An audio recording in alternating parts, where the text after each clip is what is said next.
গত বুধবার রাতে কর্ণফুলী উপজেলার চরপাথরঘাটা ব্রিজঘাট এলাকা থেকে 40-50 জনের একটি দল ঈদের ছুটিতে দুটি বাসে করে কিশোরগঞ্জের পাগলা মসজিদ, রাজশাহী এবং দিনাজপুরে অবস্থিত বিভিন্ন আউলিয়া কেরামগণের মাজার জিয়ারতের উদ্দেশ্যে রওনা হয়। একই সফরে কর্ণফুলীর যুবক কবির পাশাও সঙ্গী হন। পরে তারা কিশোরগঞ্জের পাগলা মসজিদ সহ ওই এলাকার বিভিন্ন আউলিয়ার মাজার জিয়ারত শেষে রাজশাহীতে আসেন শুক্রবার। সেখানে একটি মসজিদে জুমার নামাজও আদায় করেন কবির পাশা সহ সফরকারীরা। নামাজের পরপরই কবির পাশায় স্ট্রোক করলে সফর সঙ্গীরা তাকে রাজশাহীর একটি হাসপাতালে নিয়ে গেলে কর্তব্যরত চিকিৎসক তাকে মৃত ঘোষণা করেন। মুহূর্তেই পুরো সফরকারী দলের মধ্যে নেমে আসে শোকের ছায়া। সঙ্গীকে হারিয়ে তাকে স্মৃতিচারণ করেন সোশ্যাল মিডিয়া, ফেসবুক সহ বিভিন্ন মাধ্যমে। পরে খবরটি ছড়িয়ে পড়লে এলাকায়ও শোকের ছায়া নেমে আসে। এর আগে সফর মুহূর্তের বিভিন্ন ছবিও ফেসবুকে শেয়ার করেন তিনি। মৃত ওই যুবক কর্ণফুলী উপজেলার চরপাথরঘাটা ইউনিয়নের খোয়াজনগর 6 নম্বর ওয়ার্ড বড় হাফিজের বাড়ি নুরুল আলমের ছেলে। তিনি পেশায় একজন মাছ ব্যবসায়ী। সহকর্মী, বন্ধু, স্বজন ও সকলের প্রিয় মুখ কবির পাশাকে হারিয়ে তাকে স্মৃতিচারণ করে দিয়েছেন সোশ্যাল মিডিয়া, ফেসবুকে হৃদয় বিদারক স্ট্যাটাস। আসলে মারা গেছে এটা বলে স্টার্ট করছে তো পরে গিয়ে মেডিকেল করতে হচ্ছে। মেডিকেলে অক্সিজেন দিয়ে বলে সারা মারি ডাক্তার দিবে গিয়ে। আমার ভাই খুলনা এই মাজারে সফরের জন্য রওনা হয়েছিল। ভাই ওখানে রওনার পরিপ্রেক্ষিতে গিয়ে আমি ভাইয়ের সাথে কালকে বারাটায় কথা বলছি। ভাই ভালো আছে, কিন্তু পরক্ষণে গিয়ে শুনতে পারতেছি যে ভাই 5:30 এখান থেকে কল আসতেছে ভাইয়ের বুকের ব্যথা হওয়ার সাথে সাথে ওরা ওই পার্শ্ববর্তী কলিগ যারা আছে এরা ওইকে রাজশাহী মেডিকেল কলেজে নিয়ে গেছে। মেডিকেল কলেজে 40 মিনিট টাইম দিছে। 40 মিনিট পরে শুনতে পারতেছি ভাই ইন্তেকাল করেছে।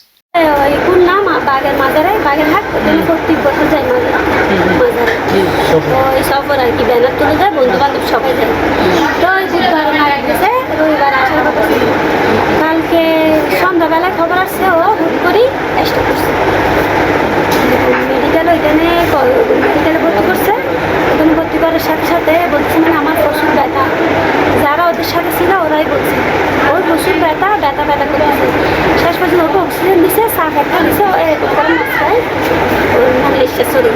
মৃত্যুর পর রাজশাহী থেকে শুক্রবার রাতে কর্ণফুলীর নিজ বাড়িতে তার লাশ নিয়ে আসা হয়। আজ শনিবার জোহরের নামাজের পর জানাজা শেষে পারিবারিক কবরস্থানে তাকে দাফন করা হয়েছে। খারাপ লাগতেছে এরকম মৃত্যু আমরা কিন্তু কাম্য করি না। সবাই যেন সুস্থ থাকে, কবিরের জন্য সবাই দোয়া করবেন, উনি যেন জান্নাতবাসী হোক। বাসা থেকে বের হয়ে সে রাজশাহী বিশ্ববিদ্যালয় পর্যন্ত এদের সাথে হেঁটে হেঁটে হাঁটতেছিল। হঠাৎ এক পর্যায়ে কবির এদের কাছ থেকে পিছপা পড়ে যায়। পিছপা পড়ে গেলে কবির দেওয়ালের মধ্যে এলান দেয়। এলান দিলে এই মুহূর্তে হঠাৎ করে কবির পড়ে যায়। জুম্মার নামাজ পড়ছি, নামাজের পরে খাওয়া দাওয়া করছি সবাই মিলে। ও আমাদের সাথে একসাথে খাইছিল, মানে খাসির মাংস দিয়ে ভাত খাইছিলাম আমরা, আর আলু দিয়ে গোস করছিলাম, এগুলো খাইছিল।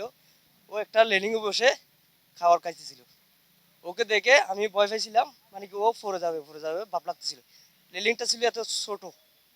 তারপর আমরা 13 ঘন্টা রানিং করে এখান থেকে ভাত খাইছিলাম। তো আমাদের শরীরটা একটু টাইট ছিল। ও টাইটের ভিতরে একটু রেস্ট না নিয়ে ও কি করছে, ভ্রমণ করতে চলে গেছে, মানে কি বিশ্ববিদ্যালয়ে দেখবে, এটা দেখবে চলে গেছে। ওরা 4-5 বন্ধু হাঁটতেছিল, ও পিছনে ব্যাকআপ দিয়ে ওর মাথা ঘুরে ওর বমি করতেছিল। বমি করে ওর সিনা ব্যথা করতেছিল, আর ওর ফসাব ফেকানো সব কিছু চলে। হতভম্ব হয়ে গেছি যে মানুষটা যাওয়ার আগে আমার সাথে কথা বলে গেছে, বলতেছে আমি মাজারে যাব এবং আমার বাজার থেকেই এই গাড়িটা রাতের 10টায় ছাড়ছে। তো আসলে যে এটা তো এই মৃত্যুকে মেনে নেওয়ার মতো আমার মনে হয় না। আমরা এটা মানতে খুবই কষ্টকর, কারণ আমার সদস্য একজন খুব চৌকস সদস্য আমার সমিতির।